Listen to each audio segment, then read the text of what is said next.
Bonjour, bonsoir la famille, comment allez-vous? Vous allez bien? Alors moi je vais super bien, donc voilà, je suis tombée sur cette vidéo sans vouloir tarder. Je vais vous laisser écouter la vidéo et puis on se dit à tout de suite, d'accord?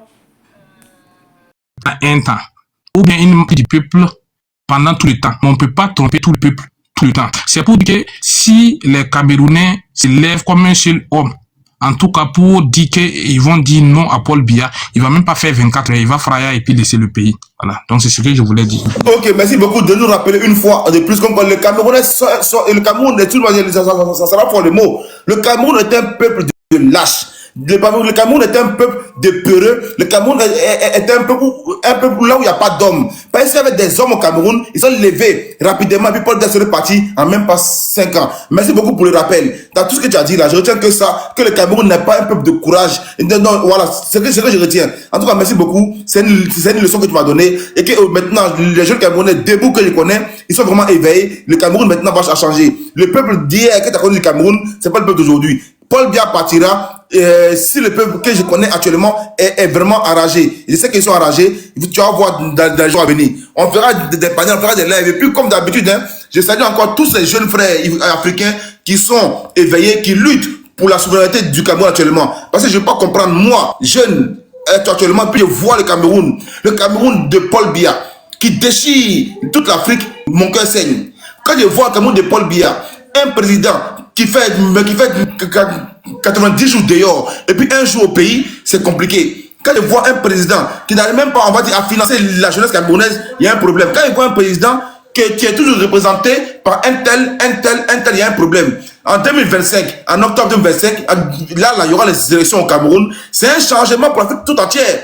En Côte d'Ivoire, au Cameroun, il y aura les élections. Donc, c'est pour dire qu'il y a tout qui change, tout qui bouge. Ça sera très étendu. S'il vous plaît, revenons dans le débat. Merci beaucoup, Zakaru. Cameroun debout. On a besoin de ça actuellement.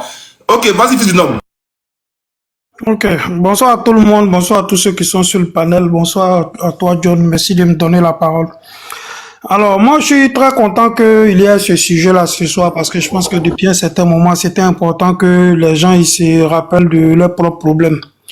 Et le Chinois qui était sur le panel tout à l'heure qui a fui comme un lâche, il est à l'image de tous ces pseudo Camerounais panafricains. Je ne parle pas de tous les Camerounais parce que je sais que les Camerounais sont déjà très intelligents comme l'unique l'a dit et je côtoie beaucoup de Camerounais. Il y a des gens très intelligents, très sensés. Sauf que quand la médiocrité prend le pas sur la raison, c'est normal qu'on ait des gens comme ce Chinois-là. Bon, déjà, c'est un panafricain qui ne s'est pas appelé Chinois. C'est quoi la cohérence? C'est-à-dire que tu es panafricain et puis tu t'es appelé Chinois. À la rigueur, fais-toi appeler le Bamileke, fais-toi appeler le Camerounais, fais-toi appeler l'Africain, d'accord. Mais pourquoi le Chinois? C'est pour dire que vous êtes dans la malhonnêteté intellectuelle, vous êtes dans la manipulation. Voilà un pays qui a tous les problèmes du monde. Et comme on a l'habitude de le dire, on dit chaque peuple mérite ses dirigeants. Et je pense que cette parole-là, elle est fondée quelque part parce que on voit au Cameroun, c'est le seul pays en Afrique où leurs ressortissants sont sur tous les panels en train de parler des autres pays.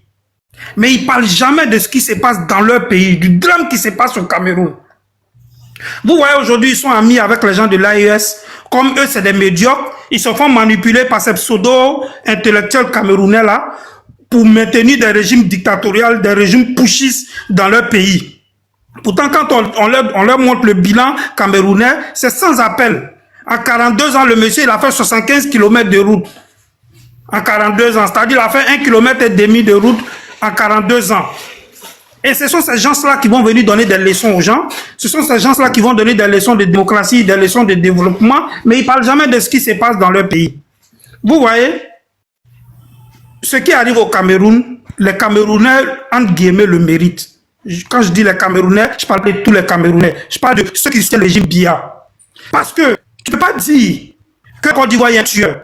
Tu ne peux pas dire qu'en Côte d'Ivoire, il y a une dictature. Tu ne peux pas dire qu'en Côte d'Ivoire, il y a une démocratie. Alors que la Côte d'Ivoire, de 1990 à maintenant, a connu au moins 5 présidents de la République. Pendant que toi-même, ton papa n'a pas connu un autre président à part le roi qui est là. Donc, normalement, le Cameroun, c'est un royaume.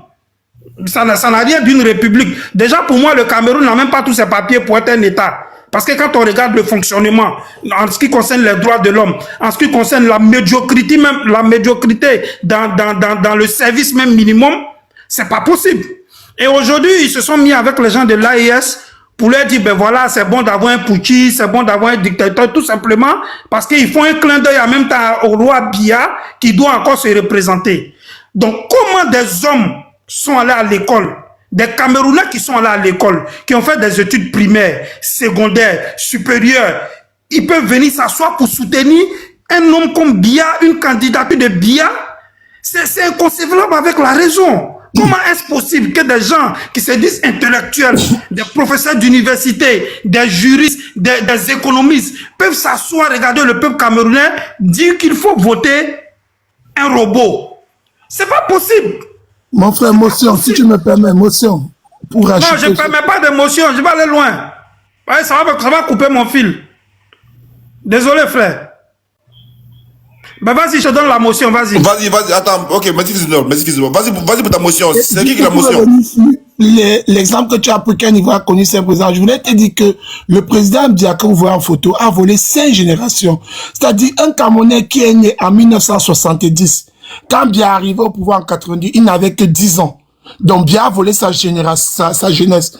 Un Camerounais qui est né en 80, Biya a tout volé sa jeunesse. Un Camerounais qui est né en 90, Biya a tout volé sa jeunesse. Un Camerounais qui est né en 2000, Biya a volé une partie de sa jeunesse. Un Camerounais né en 2010, Biya est en train de voler encore une partie de sa jeunesse. C'est 5 générations que Biya a volé. Merci mon frère, continue.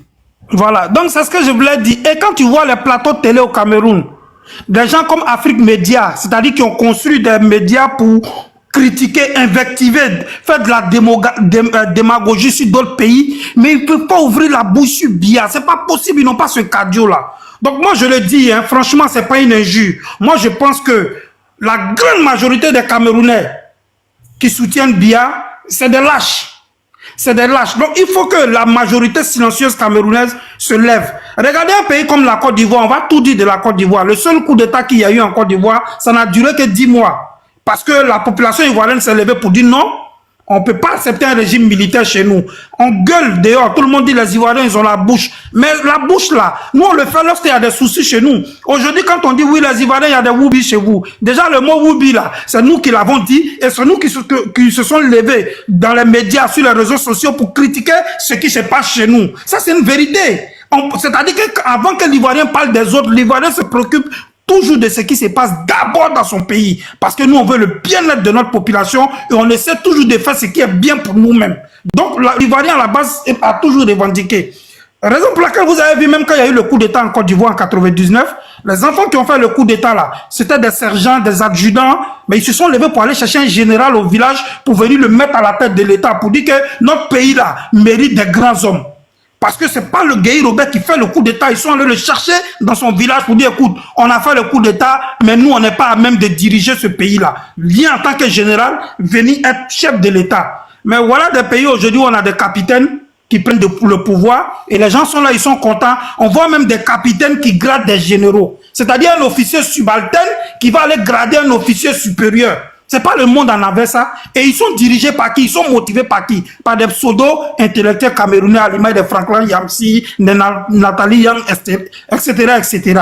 Donc c'est la médiocrité à l'état pur. Donc il faut absolument que le peuple camerounais se lève. Parce qu'on est devenu dire ici, oui, Ouattara a violé la constitution, Biya a fait 40 ans de pouvoir. Est-ce que dans la constitution camerounaise, on doit faire 40 ans? Non. Si on ne doit pas faire 40 ans, comment il a fait les 40 ans? C'est parce que la constitution a été modifiée. Mais il n'y a pas que ça. Est-ce que la constitution camerounaise elle-même permet de réformer la constitution? Si oui, comment ça s'est fait? Est-ce par référendum? Est-ce par l'Assemblée nationale? C'est ça la vraie question.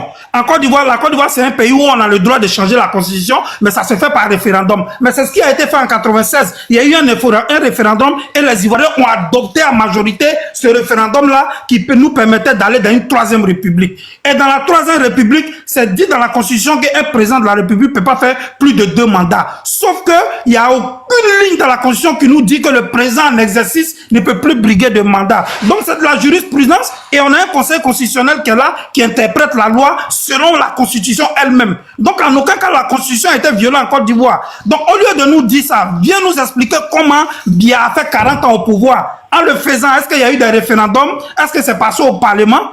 Voilà la vérité, voilà le débat qu'on peut faire. Donc, à côté de ça, il faut que les Camerounais arrêtent la lâcheté. Il faut qu'ils se réveillent comme un peuple debout. Parce que il y a une photo qui est à la présidence. Il y a Biya n'est pas là-bas. Voilà, Biya, là où il est, il n'a plus tout son sens. On le sait tous. On l'a vu tout dernièrement dans une vidéo où il a un problème d'audition, il a un problème de diction, il a un problème de vision. C'est-à-dire que tous ses sens sont touchés. Tous les sens de Biya sont touchés. Il a un problème d'audition, il a un problème de vision, il a un problème de diction, et puis il vit en Suisse. Donc, du coup, c'est ceux qui sont autour de Biya qui gèrent le Cameroun parce qu'ils ont des intérêts, ils ont commis trop de crimes, ils savent que le jour que Biya n'est pas au pouvoir, c'est fini. Donc, moi, je pense que le Camerounais aujourd'hui doivent nous dire, est-ce que nous, Africains, on doit s'associer à eux, c'est-à-dire faire des panels, faire des appels aux institutions internationales, aux institutions de droits de l'homme comme Human Rights et Amnesty International, ainsi de suite, pour qu'on puisse pousser ce monsieur-là à quitter le pouvoir. Si oui, qu'ils nous le disent directement, on va s'associer à eux, au lieu de monter sur des panels, venir invectiver les autres pays, les pays qui sont en train de se développer. Vous prenez la Côte d'Ivoire de 2000 à aujourd'hui, c'est pas la même Côte d'Ivoire. Vous prenez la Côte d'Ivoire de 2000 à aujourd'hui, c'est pas la même Côte d'Ivoire. Mais vous prenez le Cameroun de 82 à 2025, j'entends un Camerounais qui va venir me dire ce qui a changé sur le plan infrastructure, sur le plan social, ainsi de suite. Voilà le vrai débat. Donc, du coup, moi, je lance un appel aux Camerounais. Si vous voulez que nous, on s'associe à vous dans la communication pour vous aider à jeter ce momie-là, qui n'est plus là, mais qui est là que de nom. Nous, on va le faire, on va multiplier les panels, on va monter, on va intervenir pour le pousser. On a déjà demandé ça, il faut s'associer vous à nous, mon frère. Voilà. Votre voix, elle va porter avec la nôtre, mon frère. Voilà, donc nous, on va vous accompagner dans ça. Momie. Voilà, donc je pense que c'est plus la peine. Personne ne fera même le tourisme sur cette momie-là. Voilà, c'est à nous maintenant de nous organiser pour ne plus donner la parole à ces pseudo-intellectuels camerounais qui veulent encore que cette momie-là dirige ce royaume-là. Non. Donc, il ne faut plus leur donner la parole de faire leur manipulation. Vous avez vu là où ils ont mis l'AES aujourd'hui. L'AES en perte de vitesse. On a vu tout dernièrement le putschiste malien qui a Non. Ouais. Je pense que tu te trompes un peu. Tu vois, parce que l'opposition du Cameroun déjà, la majorité est pour l'AES, l'opposition. Ceux qui veulent le changement au Cameroun là, ils sont généralement beaucoup proches de l'AES. Non, c'est là où toi tu te trompes. Je t'explique pourquoi. Okay. Tu te trompes parce que ceux-là, c'est eux qui font la bouche, c'est eux qui se font entendre. Sinon, il y a la majorité silencieuse qui est là. Qui n'est pas d'accord. Il y a la majorité silencieuse camerounaise qui est là, qui voit ce qui se passe à Côte d'Ivoire, qui envie la Côte d'Ivoire, qui veulent que le Cameroun se développe comme la Côte d'Ivoire. Parce que si le Cameroun n'a pas plus de richesse naturelle que la Côte d'Ivoire, en tout cas la Côte d'Ivoire n'en a pas plus que le Cameroun. Donc il y a la majorité silencieuse qui est là. C'est à nous maintenant de faire un effort, de faire une barrière sur ces pseudo-intellectuels qui montent pour faire de la propagande, de la démagogie, de l'intoxication. C'est ça. Parce que toi-même, John, tu as un rôle à jouer dedans. Si un pro-Biya monte sur ton panel et qu'on lui donne 30 minutes pour qu'il s'exprime, mais c'est sûr qu'il va arriver à manipuler ne serait-ce que 2 personnes. Donc c'est ça, c'est là la barrière. C'est soit, comme on le dit, la jeunesse camerounaise nous lance un appel de façon sérieuse pour dire, écoutez, on va plus laisser la parole à ces manipulateurs-là. S'ils veulent faire la communication, ils n'ont qu'à aller créer les panneaux, ils vont le faire. Mais ils doivent plus passer par nos panneaux. Attendez les gars, ce que vous ne savez pas, c'est que c'est War Ryan qui nous, dès 2019, qui nous a aidé à mettre fin à la distraction que certains Camerounais avaient organisé les clashs avec les Ivoiriens. C'est War Ryan qui nous a aidé en 2019 à mettre fin à ça. Et en 2020, il nous a aidé à mettre fin à la pétition qu'ils avaient fait pour boycotter la Coupe d'Afrique organisée par la Côte d'Ivoire. On a mis fin à ça. Ils ont honte. Ils ont eu honte. Donc Ryan, et maintenant il est devenu un bad boy. Il a un compte là où c'est un bad boy. C'est lui qui nous a aidés à faire le débat politique. Vous imaginez, depuis 2020 jusqu'à maintenant, on a un parcours avec les Ivoiriens. Voilà, donc John, c'est ce que vous devez comprendre. John, toi, ton canal là, c'est important aussi. C'est-à-dire les canaux comme le tien sont importants pour ne pas laisser ces propagandistes là. Parce qu'il y a la vie de toute une population en jeu. Il y a la vie de toute une génération en jeu. Les Camerounais sont très intelligents dans leur majorité, sauf qu'aujourd'hui ils sont assujettis par un roi et ses disciples qui sont là. Donc du coup, nous aussi, on a ce rôle à jouer. Donc, s'il y a un appel sincère, on s'organise, on trouve la stratégie qu'il faut pour aider ce vaillant peuple-là à s'en sortir. Parce que de toutes les façons, quand un pays africain est développé, c'est toute l'Afrique qui gagne. Moi, j'ai envie d'aller en vacances au Cameroun. J'ai envie d'aller visiter Douala. L'appel est sincère. L'appel est sincère. Donc, du coup, c'est ce que moi, je voulais dire. Il ne faut pas écouter ces propagandistes-là qui montent à longueur de journée sur les panels pour mentir. Ils ne parlent pas au nom de tous les Camerounais. Parce que moi, j'ai beaucoup d'amis camerounais. C'est des gens très intelligents. C'est des gens qui sont dessus, c'est des gens qui sont malheureux de ce qui se passe dans leur pays. Donc, John, c'est pas la majorité camerounaise, c'est la majorité silencieuse qui est là. Et toi, tu as un rôle à jouer parce que tu as un canal aujourd'hui par lequel tout le monde peut s'exprimer. Et je pense qu'on doit faire un effort pour aider ce vaillant peuple-là à chasser ce pisseur-là du pouvoir. Yako, merci mon frère. Merci. John, juste une précision par rapport à ce que tu as dit de l'AES. Je vais te dire, nous au Cameroun, et je parle sous le contrôle des combattants ici qui sont là, des grands combattants, on est pour la démocratie et un civil au pouvoir, d'où le professeur Moïse Kamto. On n'est jamais d'accord que l'armée prenne le pouvoir. Ça, je parle sous le contrôle de certains combattants ici, et vraiment des combattants affirmés. Donc, John, on est pour un civil, pour un pouvoir au civil et pour une démocratie apaisée. Et le professeur Moïse Kamto, vous pouvez dire dans son premier chantier, il a si bien dit, quand il arrivera au pouvoir, il va mettre sur pied un Cameroun, afin que un Cameroun apaisé, une réforme institutionnelle, afin que le pouvoir judiciaire soit un vrai pouvoir judiciaire, le pouvoir parlementaire soit un vrai pouvoir parlementaire. Et lui, il a dit, moi en tant que président, je n'aurai que droit à un seul mandat renouvelable une seule fois. Ça, allez lire son premier chantier politique. Et il dit, dès qu'il arrive, il retire les militaires au Nozo. Car les militaires n'ont pas leur place là-bas. C'est des Camerounais.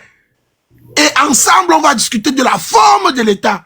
Ça, c'est ce que le professeur Moïse Kamto dit dans son premier chantier. Donc, il ne va rien faire sans que les Camerounais ne lui donnent cette force et leur avis. Merci, John, c'est la pression que vous l'apportez. Donc, ceux qui viennent vous faire croire que nous, du MSC, on est méthodique, on est structuré et on a dit, on ne va pas aller à l'encontre, on doit être méthodique et structuré. Et c'est ce que le professeur Moïse Kamto le dit. Si je me trompe, mes frères vont me corriger. Merci. Ok, merci beaucoup, merci beaucoup. Je vais rappeler ici... Attends, 2 secondes. 2 secondes, tu auras ta motion. Je vais rappeler ici aux frères fils de Noble que réellement, c'est pas d'aujourd'hui, ça fait un moment que je communique avec beaucoup de frères camerounais qui sont de l'opposition. Et on a eu à faire ces panels-là, c'est pas la première fois, un moment on faisait ces panels-là pour genre mobiliser la jeunesse africaine. Et puis j'ai eu l'appel aussi des frères qui m'ont mobilisé un moment pour dire ouais John, faut qu'on parle réellement du problème qu'il y a au Cameroun. Comme le frère Stéphane Tchoumbou qui est actuellement sur le panel. J'ai eu d'autres frères qui m'ont sollicité pour parler du problème du Cameroun. Parce qu'il ne faut pas seulement voir pour le Cameroun un problème BIA. Il faut voir le problème du Cameroun un problème générationnel. Il faut que les jeunes du Cameroun aient des endroits pour parler. Parce qu'une fois que la voix du Cameroun n'est pas entendue là, il y a un problème. Et ces frères-là m'ont approché plusieurs fois pour parler du problème du Cameroun. Et j'ai trouvé que ça a salué. Ils ont fait un beau combat. Mais aussi, c'est vrai, dans tout pays, il y a 2 camps. Dans toute bataille, il y a 2 camps. C'est ce qui fait le bataille devient intéressant. Oh, la bataille devient intéressante. Vous voyez, excusez-moi. Si vous voyez, je dis comme quoi il y a des pro-AES. C'est vrai qu'il y a des pro-AES. Il y a des pros. Il y a des pros. Quand on dit pro-AES, c'est-à-dire ils aiment. Ils sont pour la liberté et la souveraineté de l'Afrique. Ces gens-là, ils sont là. Et puis, faut pas se mentir, c'est des pro-cantons aussi. C'est les pro-cantons aussi. Mais faut pas les arracher ce droit-là. Ils ont le droit d'être pour l'AES, hein. Ils ont le droit de soutenir l'AES. Et puis, chez eux, maintenant, voter un président. L'AES est arrivé comme ça à ce stade-là parce que le président qui dirigeait l'AES là, ils n'ont pas fait ce que le peuple voulait. Voilà pourquoi les militaires ont pris le pouvoir. Et puis, si on voit le combat réellement de l'AES, les militaires ne peuvent pas être au pouvoir à vie. Obligés, les militaires vont partir. Mais actuellement, moi, je dis clairement, il faut saluer. Moi, je parle de moi, hein. Je parle de moi. C'est vrai que les relations entre peuples Côte d'Ivoire, entre certains peuples de Côte d'Ivoire, certains Ivoiriens, et puis certains gars de l'AES, ça ne va pas. Mais réellement, chacun dans ce combat, la Côte d'Ivoire. Ouais, John. Oui, vas-y, j'écoute. Ce que tu viens de dire tout à l'heure, là, le problème, c'est pas que des pushistes ont pris le pouvoir, parce qu'il ne faut pas prendre le pouvoir pour prendre le pouvoir. J'ai dit, quand on prend le pouvoir, c'est pour le bien-être de la population. Parce que si on veut aller dans ton sens. Hein? Dans un pays, on va plus mettre d'université, on va laisser tout le monde devenir militaire, on partage les armes, celui qui a plus de pouvoir, il prend les armes. Parce que dans un pays, lorsque vous tous vous allez à l'école, quand vous avez le baccalauréat, chacun choisit sa faculté. D'autres vont en économie, d'autres vont en sciences, d'autres vont devenir juristes, ainsi de suite. Donc chacun doit avoir son travail dans un pays. Donc lorsque logiquement on a mis quelqu'un au pouvoir, parce qu'on dit la démocratie c'est la voix du peuple par le peuple, est-ce que quand on veut plus quelqu'un, il n'y a pas de voie légaux pour l'enlever? Si oui, si. S'il n'y en a pas, il faut que les pays se donnent les moyens d'adopter ce genre de loi-là pour que quelqu'un ne prenne pas des armes pour venir au pouvoir. On voit dans les pays de l'AES comment des militaires peuvent démettre des juges de leurs fonctions. C'est ça la vérité. C'est-à-dire quelqu'un qui est allé à l'école, qui a fait ses études supérieures. Aujourd'hui, comme toi, tu as les armes, tu viens, tu le démets de ses fonctions. C'est quoi la logique? Donc, ce bien-être-là, c'est pour toute la population. Demande à un gars de l'AES, écoutez, tu as chassé IBK, d'accord? Tu as chassé, comment on va dire, Roche Kaboré. Fais le bilan quand il n'était pas là et aujourd'hui. Qu'est-ce qui a changé? Non, ça va de mal en pire. On sait tous, on voit, les vidéos sont là. C'est de ça qu'il s'agit. Parce que s'il y avait de bons résultats, nous autres qui sont contre les pushistes, on n'aura plus d'arguments pour parler. Donc, c'est pas contre les pushistes.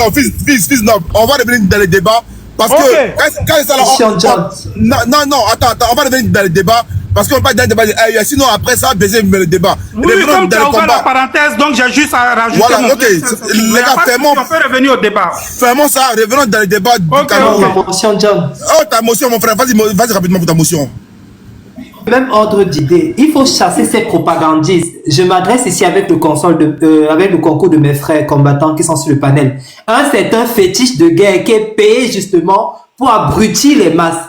Voilà des gens qui travaillent pour la France, qui ont un passeport français, qui font la propagande genre AES, mais ils soutiennent chez eux, comme mon frère fils du Noble, un dictateur qui est Paul Biya. Il est payé par le système pour venir abrutir les gens et jeter l'opprobre sur un opposant qui, jusqu'ici, veut sortir de la domination française. Donc, les gens comme ça, comme les fétiches de guerre, il faut les bloquer sur vos panels. Parce que ce sont des marmailleurs, des manipulateurs et des gros faussaires. Merci. Ok, merci beaucoup. Fétiche de guerre en question que j'ai eu à écouter déjà sur le panel, que même, j'ai eu, je crois, ici sur mon panel un jour. Faut dire une chose. Moi, j'aime la contradiction. C'est ce qui fait un débat. Fétiche de guerre, il sait s'exprimer et puis ce qui fait que ça fatigue les pro-cantos. Faut pas se... John, je te coupe. John, tu n'aimes pas le débat contradictoire comme nous. Le problème avec fétiche de guerre, moi, ça me désole même qu'on parle de cet individu, parce qu'en fait, c'est rien. Il n'y a pas de substance si tu entres dans le fond de ce qu'il raconte. Il raconte n'importe quoi. Fétiche de guerre est juste dans la mauvaise foi et véhicule une propagande qui n'existe pas. Parce que quand on fait le débat contradictoire, le but c'est quoi? C'est que jaillisse la vérité. Mais quand la vérité jaillit, est-ce qu'il a l'humilité d'accepter ça? Il ne l'accepte pas. Il va vous amener sur d'autres terrains. Le but, c'est de vous humilier, de raconter n'importe quoi. Et vous, Africains, vous êtes bluffés à cause de la façon dont il parle. Il parle de l'agence, les mots, etc. Et tout ça bluffe certains Africains qui pensent que, oui, parler bien, c'est synonyme de sagesse et d'intelligence. Il faut qu'on arrête ça. On peut pas débattre avec lui. Parce que si on a un débat sérieux, il est vide de substance, le mec. Il est vide de substance. Élevez-vous un peu intellectuellement, vous allez comprendre. Il n'a rien. C'est ceux qui ne sont pas structurés intellectuellement qui vont tomber dans des conneries de fétiche de guerre. Bah, c'est pas quelqu'un. Nous, on veut d'autres personnes qui ont un peu de la substance. Mais pas lui. Je comprends. Quand je dis ça, parce que j'aime la contradiction. J'aime en voir les pros. Cherche les pros. Mais maintenant, nous, on refuse de débattre avec ceux qui sont dans la mauvaise foi, qui vont te ramener les mêmes choses tout le temps, alors que les vérités sont là, parce que les faits sont des vérités têtues. Et tu as des tribalistes. Moi, si un tribaliste monte ici, moi, je vais te demander de le faire descendre, ou bien je pars. Monsieur Stéphane, quand tu parles de cet usurpateur de fichiers, il faut rappeler ces usurpations. Voilà quelqu'un qui parle de l'OFPRA. Comme il n'a pas fait d'études de droit, quand il ne connaît pas comment l'immigration fonctionne, quand tu vas à l'OFPRA recueille les immigrés de tout le monde entier. Imaginez quelqu'un qui vient d'Afghanistan et qui dit qu'il était taliban. Donc quand on enregistre dans le fichier de l'OFPRA, on dit oui, c'est un taliban. Ils disent que non, on a enregistré le talibanisme en France, dont la France soutient les talibans. Donc comme tu as été un opposant du MRC, martyrisé au Cameroun, quand tu viens là-bas, on te dit voilà, ok, il vient du Cameroun, parce que pour ses opinions politiques, étant un militant du MRC, on l'enregistre, on met MRC. Alors il dit, oh, on a enregistré l'OMRC. C'est-à-dire, tu vois des gars qui sont allés à l'école, ils n'ont pas appris. C'est-à-dire, ils ont fait l'école missionnaire. Et tu vois qu'il y a un problème quand tu as as parlé d'université, quand les gens vont à l'université, tu vois, lui, il n'a pas été à l'université. Il n'a été formé sur rien. Quelqu'un qui vient sur TikTok, il tire les informations à gauche, à droite, il ne sait pas faire de l'analyse. Ne faisons pas un sujet sur sa personne, vraiment. Non, ça veut dire qu'il faut montrer ses incompétences. Tu as vu? John, là, le débat, laisse. ne faisons pas fixation sur lui. Bon, on connaît l'individu, mais laisse. Attends, il n'est pas important. Laissons ça. Oui. Le débat, je vais prendre encore une autre incongruité. Regarde, ministre plénipotentiaire, il ne connaît pas parce que quand il voit, il prend un mot composé. Il voit ministre plénipotentiaire, il dit que c'est un ministre. Et il ne comprend pas la définition de cela. Nous voulons être dans le sujet, s'il vous plaît. Merci beaucoup. Le débat n'est pas la personne de X ou Y. Voilà, actuellement, le débat est sur aussi Paul Biya. Et nous sommes seulement à 10 mois des élections. Bientôt, on va dire même 9 mois des élections. Actuellement, il y aura un changement monumental au Cameroun. C'est 2025 là. John, tu me permets 2 minutes, après moi je pars. Je suis vraiment pressé. Vas-y, continue. Ouais, merci John pour faire le débat. Et je suis content parce que toi tu n'es pas effrayé. Il y a beaucoup d'Africains qui évitent de parler du sujet du Cameroun. Parce que nous avons appris que vous aviez des Camerounais qui défient des panneaux pour agresser surtout les propagandistes de M. Paul Biya, agresser beaucoup d'Africains de ne pas parler du cas du Cameroun. Pourquoi? Premièrement, parce qu'ils savent que la bataille pour les élections, de ce qui va se passer pour le cas du Cameroun, ils savent que c'est une bataille d'opinion. Et que les peuples africains sont très concentrés par rapport à ça et voient l'évolution de nos États. Parce qu'en fait, la dévolution du pouvoir, lorsque ça s'exerce dans certains États africains, il faut savoir qu'aujourd'hui,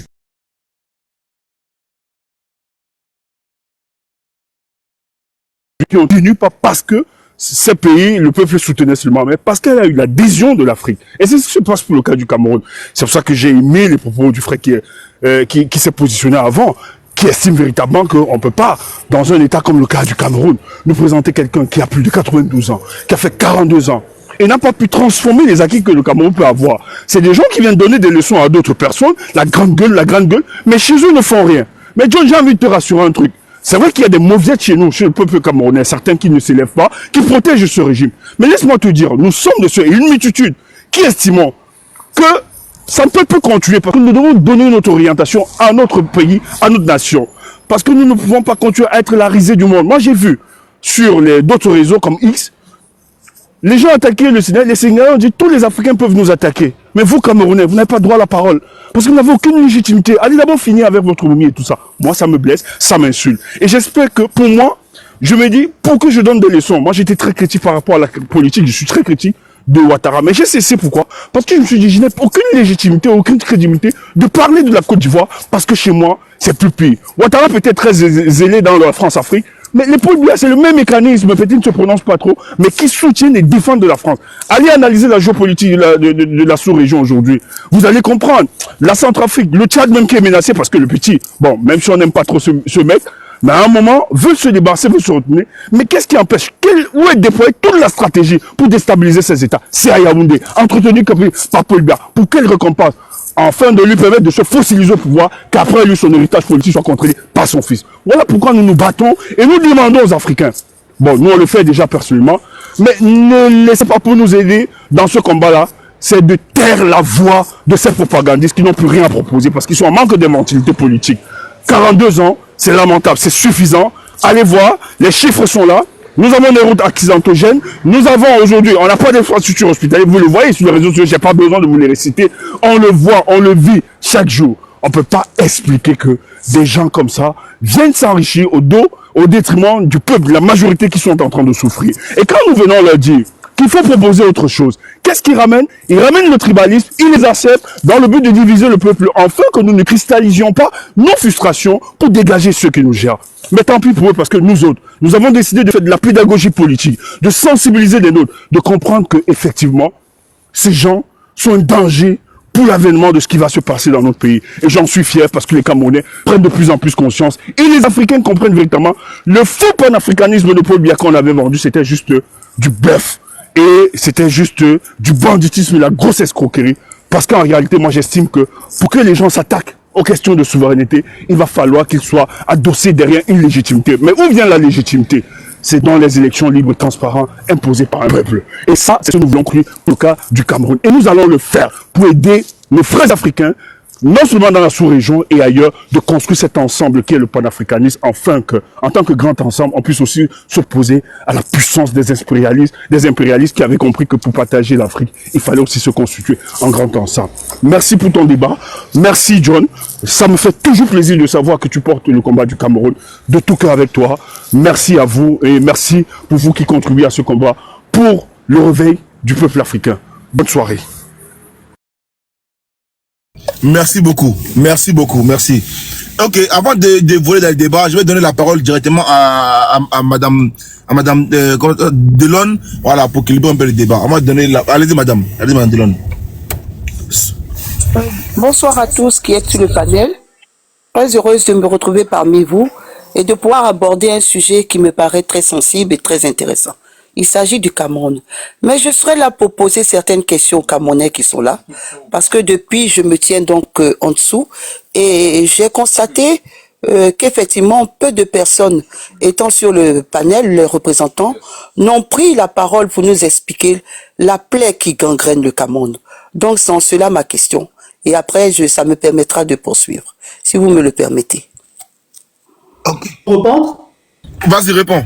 Oui. En fait, bonsoir madame. Comme mon frère Stéphane a dit, Paul Biya en 42 ans a réussi à construire ce qu'on appelle diviser pour mieux régner, le tribalisme. Voyez-vous, les Camerounais ensemble ne voient pas dans la même direction. Les Camerounais ensemble, quand ils veulent se lever pour réclamer ce qui leur est tout à fait légitime, ce qui leur revient de droit, on dissout, on essaie de tribaliser l'opinion. Je prends un exemple. Quand on se met debout pour exiger, par exemple, chez nous, dans mon pays, au 21e siècle, qu'on n'a pas d'eau, on nous fait comprendre, les gens du pouvoir essaient de, genre de dire tantôt, manipuler les petites masses en leur faisant comprendre que c'est parce que peut-être moi, je suis de l'Ouest, que je veux prendre le pouvoir. Alors que jusqu'ici, ce que je réclame, c'est le bien-être de tout le monde. Parce que quand on coupe l'eau, la lumière chez nous, que nous n'avons pas, après 42 ans de Paul Biya, on nous fait comprendre que non, c'est la fête des gens de l'Ouest. Par exemple, voilà encore une autre fête. Quand on se lève pour dire que jusqu'ici, on veut un état de droit. Quand on se lève pour jusqu'ici dire que les Camerounais méritent mieux, les Camerounais méritent de vivre dans la, genre de dire, dans la décence, dans avoir le strict minimum, on nous renvoie à la tribu en disant que ce sont les gens de parce qu'ils viennent de l'Ouest. On bien réussi mais avec le tribalisme. Maintenant, en 2025, je vais chuter. Ici, en 2025, ils se sont rendus compte que c'était un discours rayé. Ils essaient maintenant d'utiliser certaines stratégies avec on veut un jeune au pouvoir. Quand on sait qu'il y a des jeunes qui jusqu'ici essayent de faire le deal avec qui maintiennent Paul Biya au pouvoir parce qu'ils vont recevoir des perdiens métaux. Donc, au-delà du tribalisme, il y a la manipulation des gens qui nous proposent un jeune et qui jusqu'ici, après, derrière, partent recevoir les perdiens de ce système. C'est ça qui permet de maintenir le système. Ok, permettez-moi d'ajouter. Bonsoir madame, je vais vous donner 3 éléments. Je vais venir sur le plan sanitaire. Ce que je reproche, que nous les Camerounais reprochent à Paul Biya. Aujourd'hui, imaginez-vous qu'en 2025, les femmes sont arrêtées dans les hôpitaux pour des frais d'accouchement. Plus de 100 femmes sont arrêtées dans les hôpitaux camerounais pour des frais d'accouchement. À ce jour, aujourd'hui, au Cameroun, on meurt encore. Une femme qui peut donner vie arrive à l'hôpital et cale sur la table. Aujourd'hui, le coût d'une césarienne au Cameroun, si vous n'avez pas 400 000 francs, votre femme n'accouche pas. C'est d'accoucher par césarienne. Donc, ça, c'est le plan sanitaire santé. Je viens sur le plan, ça, ce n'est qu'une bride, hein. Et je peux vous dire aussi que si vous arrivez dans les hôpitaux Cameroun, parce que ils vont vous dire, Paul Biya construit. À l'époque, il y avait tel nombre d'hôpitaux. Aujourd'hui, il y en a plusieurs. Mais ça sert à quoi d'avoir plusieurs? Et que l'objectif attendu, qui est l'obligation de résultat pour les hôpitaux, est à -1, même pas 0%, -1. Quand vous arrivez dans un hôpital camerounais, je vous rassure, vous faites le rosé, vous priez à Maria, vous priez notre Père pour sortir de là vivant et guéri. Ça, c'est les hôpitaux. Je viens sur le plan infrastructure. Qu'est-ce dit infrastructure? Les routes au Cameroun. Ma maman, je vais vous dire, au Cameroun, on est l'Afrique en miniature. On est un pays agraire. Je vous jure, chaque département du Cameroun produit quelque chose de en manger. Mais je peux vous rassurer, ces mamans ne peuvent pas acheminer leurs produits qu'elles ont produits dans les champs en ville. C'est-à-dire en ville du même département. Je vous prends un exemple. Vous êtes je prends un exemple, un département comme le Nyon Ekere, qui produit du cacao. Je vous jure, pour sortir avec le cacao, pour arriver seulement sur la grande route à Boumniébé, sur l'axe Loudoua, Yaoundé, c'est la merde. Donc, on n'a pas d'infrastructure. Et si je vais vous donner des chiffres, vous allez pleurer. Imaginez-vous qu'on fait 1 kilomètre d'autoroute, nous a coûté 1 milliard par kilomètre, 1 kilomètre. Et on a même dit, oui, on est prêt. On s'est battu, on a endetté les Camerounais. Ils n'en ont que fait 60 kilomètres en 10 ans. En 10 ans. Je reviens maintenant. Mais 1 kilomètre, c'est près de 10 milliards. Toi, tu dis 1 milliard. Voilà. Parce qu'ils ont fait 60 kilomètres ou 75 et ils ont consommé 400 milliards. 400 milliards, merci. T'imagines, mais... Non, j'ai été... Et ils prévoient, pour finir tout ça, ils prévoient 900 milliards. C'est-à-dire que pour achever mon frère. Attends, je reviens. Maman, on a fini les infrastructures. Je viens maintenant sur le plan économique. Maman, le Camerounais, on te dit, un ministre du Travail et de la Sécurité sociale vous dit que le Camerounais peut vivre au Cameroun avec 36 000 francs. Le loyer moyen au Cameroun, une chambre simple, c'est 15 000 francs. Si vous payez l'électricité et tout, comment il peut vivre, comment il peut s'en sortir? Ça, il n'en a que foutre. Le retraité, à peine il peut prendre sa retraite pour vivre. Les enseignants, maman, l'éducation, les enseignants souffrent. Imaginez-vous, un enseignant a été affecté, il perd son ami, il est mort. Il a fait 10 ans de service sans toucher son salaire. 10 années de service dans la région du nord du Cameroun, sans toucher. Il est allé à l'hôpital, il en est mort. Est-ce que vous savez que les écoles au Cameroun, on dit oui, il a construit les universités, mais maman, allez voir au nord du Cameroun. On fait encore l'école sous l'arbre au Cameroun. Ça, c'est ce que je reproche à Paul. On peut leur montrer l'école bilingue, pilote de Figuil. Je peux leur montrer l'école bilingue de Figuil. Vous allez pleurer. Tu montres les vidéos. Si John nous permet, tu vas montrer quelques vidéos. Maman, je peux vous dire au Cameroun, s'il y a un Camerounais qui est au Cameroun, qui part au robinet, il ouvre si l'eau va couler. Il ouvre si l'eau va couler, l'eau ne coule pas. Maman, imaginez-vous qu'au Cameroun, le 25 décembre, on a coupé la lumière. Écoutez, je dis, chers Ivoiriens, je suis sûr que même dans votre moment de guerre en Côte d'Ivoire, le 25 décembre, on n'a pas coupé la lumière. Le 25 décembre, on a coupé la lumière. Dans les grandes villes, je ne vous parle pas que... Je dis, c'est un peu comme vous me dites qu'un 25 décembre, Abidjan n'a pas de lumière. On a coupé la lumière. On a coupé la lumière à Douala, Yaoundé. Maman, je vais encore te donner le dernier exemple pour que mon frère vienne en vidéo vous montre quelques exemples. Maman, Paul Biya a déclaré la guerre à ses citoyens. Maman, ça fait 7 ans que le Nozo, le nord-ouest et le sud-ouest, les filles... 2016, tu oublies, depuis 9 ans. Attends, ça fait beaucoup d'années. Maman, il y a plus de 25 000 morts. Je vous jure, la ville de Bafoussam, les filles qui fuient le nord-ouest, ce qu'on appelle Bamenda chez nous, elles viennent faire la prostitution. Elles vendent leur corps à 250 francs, 300. Je ne vous raconte pas des balivernes. Ça fait 1 an que j'ai quitté le Cameroun. J'ai fait, sur 54 départements de mon pays, mon travail m'en a fait visiter 30 à 37 départements. Dans les fins fonds. Maman, il y a des Camerounais qui voient la lumière encore comme le luxe. J'ai mis le soleil sur une maman. Elle a vu ça. C'était comme, elle dit une maman. Elle me dit, mon fils, depuis que je suis né dans ce village, je n'avais jamais vu la lumière. Je vous parle du Cameroun, je ne parle pas d'un autre pays. Je vous parle de mon pays, natif de là. Travailler 12 ans de service dans le privé au Cameroun. Donc, si aujourd'hui, on s'en plaint de Paul Biya, on en a des tas, sans compter des meurtres, les assassinats. Martinez Sogo, son corps est toujours là. Plus de 3 ans aujourd'hui, sans aucune suite d'enquête. Donc, maman, j'aurai quelques axes et mon frère va vous montrer les vidéos.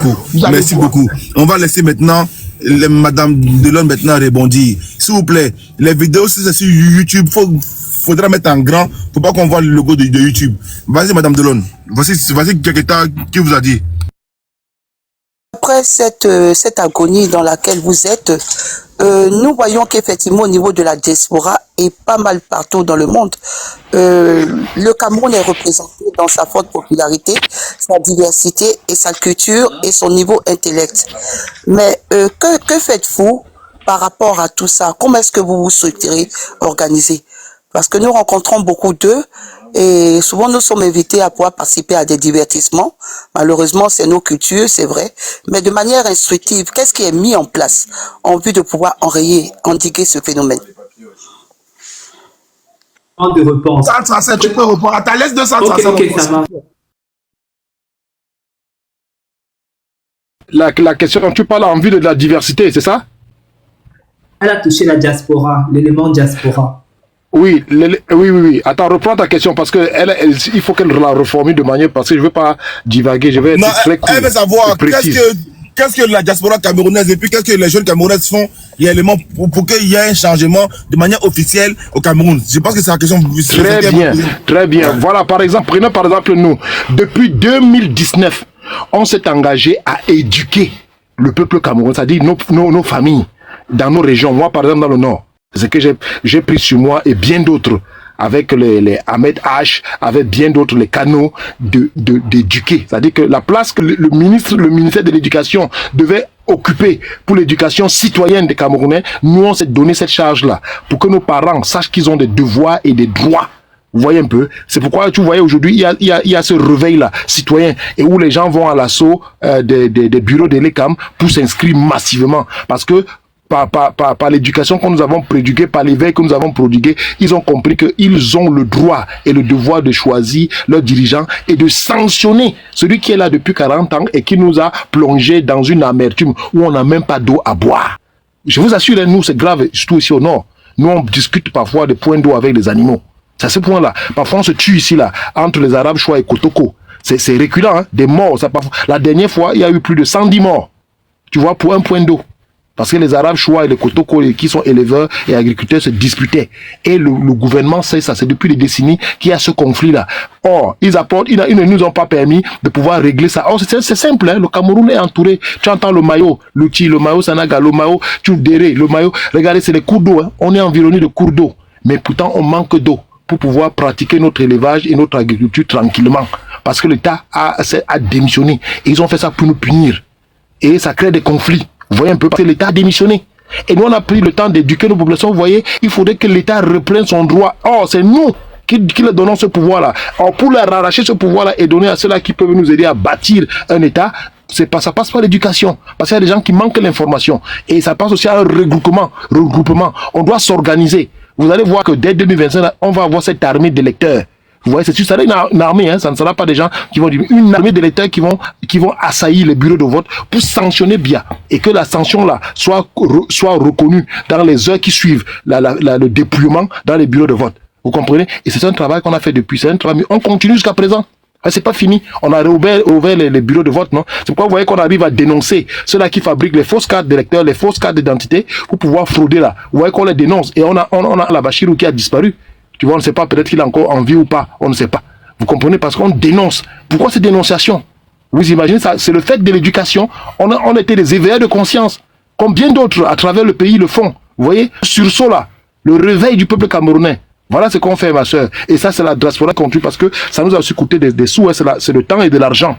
Vous comprenez? Nous, on investit énormément. Je vais ajouter, en fait. On a créé un groupe où on déplace Elecam. On a créé un groupe pour déplacer Elecam dans les quartiers où moi-même, en tant que de la diaspora, j'envoyais de l'argent pour leur transport, pour aller dans les quartiers que je vais choisir, qu'on inscrit les gens là-bas. C'est-à-dire, on va vers les Camerounais pour les inscrire. C'est nous, alors que c'est le travail de l'ECAM. Mais nous, on a dit, comme le gouvernement est amorphe, nous-mêmes, on prend les choses en main. Même s'il faut sortir de l'argent de nos poches, on sort, on paye le transport, on paye les journées. Ils partent inscrire les gens. Ça, c'est déjà mis. Il y a un forum pour ça et c'est en train de marcher. Il y a déjà des influenceurs qui ont fait des vidéos, ils ont envoyé et ils ont mis des cagnottes pour des gens qui s'inscrivent. Donc, c'est ce processus que nous, à la diaspora, on est en train de le faire. D'après, ajouter ce que le frère 230 a dit. Est-ce que Amon va encore dire tout à l'heure? Merci. Un moment, aussi, il faut noter que Paul Biya n'aime pas sa diaspora.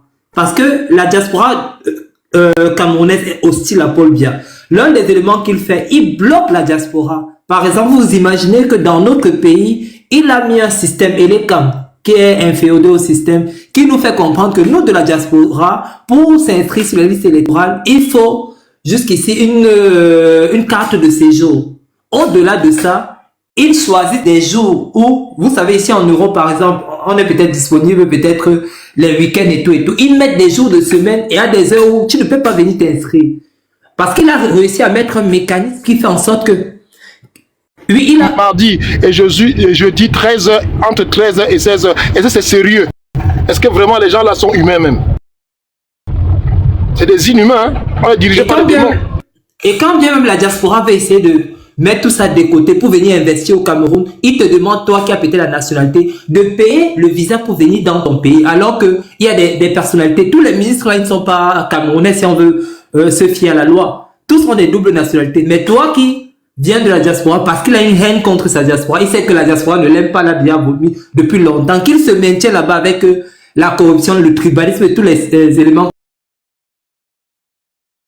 que mes frères ont cités. C'est pour ça qu'il ne nous aime pas, il trouve qu'on est un frein à son projet finesse. Mais sinon, nous, on travaille. Il y a par exemple un élément qui a été mis, qui a été créé depuis 2018, la BAS, la brigade anti-Sardina, qui traque tous les voleurs de la République, qui au-delà de piller les Camerounais viennent se cacher en Europe, mener leur train de vie de luxe et tout et tout. Que ça soit lui-même le président, on l'a eu à le traquer ici. C'est pour ça qu'il a interdit de venir se pavaner comme il le faisait. Pour dire que toi qui veux mourir au pouvoir, rentre donc mourir au Cameroun. Ne viens pas dépenser l'argent des Camerounais ici. Pendant ce temps, vous imaginez, au XXIe siècle, les Camerounais qui manquent de riz sont alignés comme des asylants, comme des Éthiopiens, à la capitale, en plein de capitale, pour acheter du riz à un prix raisonnable. Vous imaginez que tout un ministre vient à l'entrée d'un aéroport. C'est dans mon pays, c'est la vérité, mes frères peuvent peut-être vous confirmer.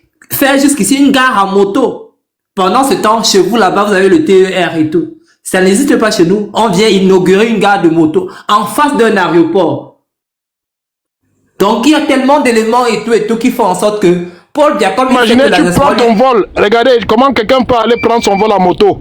Et quand tu rentres au Cameroun pour rentrer dans ton quartier, dès l'aéroport, c'est la moto qui te transporte. Vous imaginez, c'est le seul pays au monde que vous voyez des choses comme ça.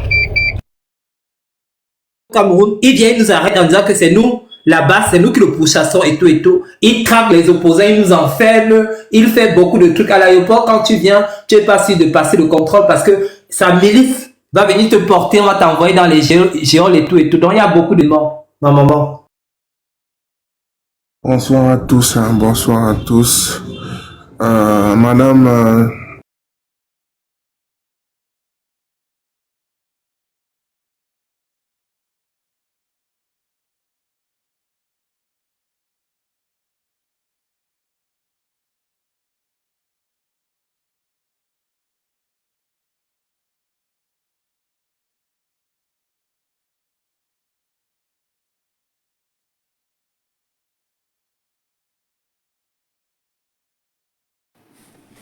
Pause publicitaire. Pour ceux qui veulent que je fasse la publicité de leur marque, veuillez me contacter sur ce numéro qui figure juste en haut, d'accord? Donc sur ce, pour ne pas trop tarder, je vous laisse écouter la vidéo et puis on se dit à tout de suite. Pays à un, comment je sais pas comment je vais dire ça, ou c'est un royaume ou c'est quoi. Donc du coup, on se perd. Les gars sont devenus tellement zombifiés. C'est comme si tous les Camerounais sont atteints du syndrome de Stockholm. C'est comme si on n'a plus de décisions propres à nous. On ne peut plus décider de ce qu'on veut réellement parce que l'article seront concrets aux objectifs que tu t'aurais créé, quoi. Voilà. Donc moi, je tiens à vous remercier et à vous dire que quand vu sa feuille de route et vu ce qu'il a eu à porter pour le Cameroun, c'est quelqu'un qui a saigné pour le pays depuis très longtemps. Il combat et il combat seul. Si aujourd'hui il a décidé, bon, on va dire depuis 2013, il a décidé de venir prendre des choses en main, c'est parce qu'il a compris qu'il fallait quelqu'un pour changer une situation. Donc je tiens à rappeler ou bien à dire à ceux-là qui doutent encore que vraiment c'est l'homme idéal. On a vu ses preuves. Il n'a pas fait partie du gouvernement, comme on dit qu'il a été ministre. Il a été ministre délégué. Et ministre délégué par rapport à quoi? Par rapport au fait qu'il nous a récupéré Bakassi, qui était aux mains du Nigeria et c'est un secteur pétrolier, l'un des secteurs pétroliers les plus riches du Cameroun. Imaginez la richesse qu'il y a à Bakassi et qu'on a récupéré ce qui nous appartient grâce à un seul homme. Alors, pourquoi ne pas être avec quelqu'un qui vous dit que Paul Biya ne vous apporte rien? Et c'est vrai, 43 ans aujourd'hui, qu'est-ce qu'on a eu avec ce gouvernement? Je me rappelle dans les années 85, j'étais encore toute petite comme ça là. À Douala seulement, toute la zone de Akwa, c'était, on appelait la douche. C'était beau. Est-ce que rapidement, ma soeur Saké, est-ce que la récupération de Bakassi n'est pas dans le bilan de Paul Biya? C'est dans le bilan de Paul Biya, mais par l'apport de Kamto, parce que Paul Biya avait déjà tout perdu. C'est Paul Biya qui a nommé Kamto pour aller signer les accords. Pardon? C'est Paul Biya qui a nommé, qui a dépêché Kamto pour aller signer les accords. Il était dépassé. Pour aller récupérer, pour défendre, récupérer. Il avait déjà perdu Bakassi. Quand Paul Biya n'a pas cherché Kamto, Kamto en tant que professeur, et Paul Biya sait que Kamto n'est pas avec lui. Mais Kamto, pour l'amour du pays, est revenu. Parce que Kamto a vécu toutes ces années-là en Allemagne. Pour l'amour du pays et pour récupérer Bakassi, voilà comment Kamto revient au pays. C'est Paul Biya qui a fait revenir Kamto au pays parce que Kamto était un éminent avocat. Il était fort dans son domaine. Donc Paul Biya, les expatriés, la diaspora, il a fait rentrer au Cameroun. Et il a fait bien sûr, non. Si Paul Biya ne le fait pas venir, est-ce qu'il avait le choix? Il fallait récupérer Bakassi. Kamto était l'homme de la situation. Kamto était l'homme de la situation. Et il faut le reconnaître. Donc c'est comme aujourd'hui l'homme de la situation. C'est comme aujourd'hui l'homme de la situation. C'est grâce à Paul Biya que Kamto est connu au Cameroun. Laissez-moi donc. Non. Si Paul Biya ne l'avait pas appelé au Cameroun, il serait encore en Allemagne. Laisse-la parler. Laisse-la parler, Dola. Laisse-la parler. Vas-y, Saké, vas-y.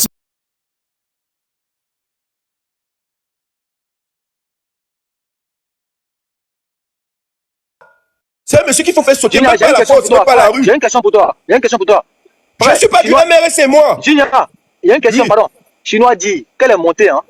Il dit coup d'État, là, il y a beaucoup de modèles. Il y a coup d'État armé et il y a coup d'État constitutionnel. Il a commencé, il dit Ouattara a fait un coup d'État constitutionnel. Mais Paul Biya n'a jamais fait ça. Dis-moi, les 40 ans de règne...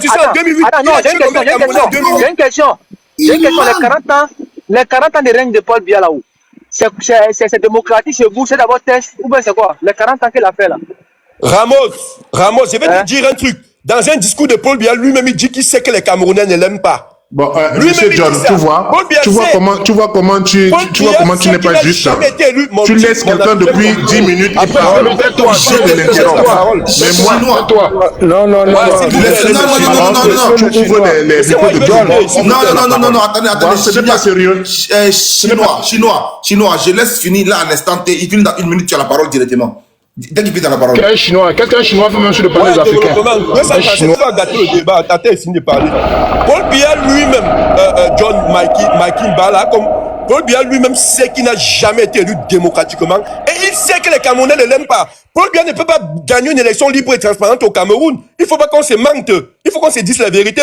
Je ne suis pas pro-MRC. Je ne veux voir un pays libre. Parce que le Cameroun, c'est le pays de tu sais qui je suis, tu sais qui m'envoie, tu sais ce que je peux te faire, tu sais ce que je peux faire de toi. Un pays où au 21e siècle, les gens ont ce qu'on appelle l'abus de pouvoir. Tu vois, les gens arrivent au travail dans les bureaux de service. Normalement, on ouvre les services à 9h. Quelqu'un arrive au travail à 12h. Il part la pause à 14h. Il revient faire. Est-ce que tu es Bamléké ou pas? C'est un pays où les gens peuvent fonctionner. Qu'est-ce qui peut fonctionner dans ce pays? Mais les quoi, Chinois, toi-même tu es quoi? Tu es un boulot. Vous croyez qu'est-ce qui peut fonctionner dans ce pays? Rien ne peut fonctionner dans ce pays. Ok, merci beaucoup. La locomotive, c'est lui qui tient la locomotive du Cameroun. Et la locomotive est en arrêt. Il faut chasser ce monsieur. Il faut le Bachar al-Assadatiser. Il faut le chasser comme on a chassé Bachar al-Assad. À ce point, merci beaucoup. 2 secondes. Je prends ton micro à Gignac et puis j'attends. S'il vous plaît, aidez-moi. J'ai envoyé ce live-là d'office. Alors la famille, j'espère que la vidéo vous a plu. Alors n'hésitez pas de vous abonner. Cliquez sur la cloche de notification pour ne rien rater, d'accord? Et commentez, likez. Invitez vos amis, d'accord, s'ils aiment le béret, bien sûr. Et voilà, n'hésitez pas aussi de soutenir la chaîne via les stickers et tout, d'accord? Donc sur ce, je vous dis à tout de suite pour une prochaine vidéo, d'accord? Allez, ciao!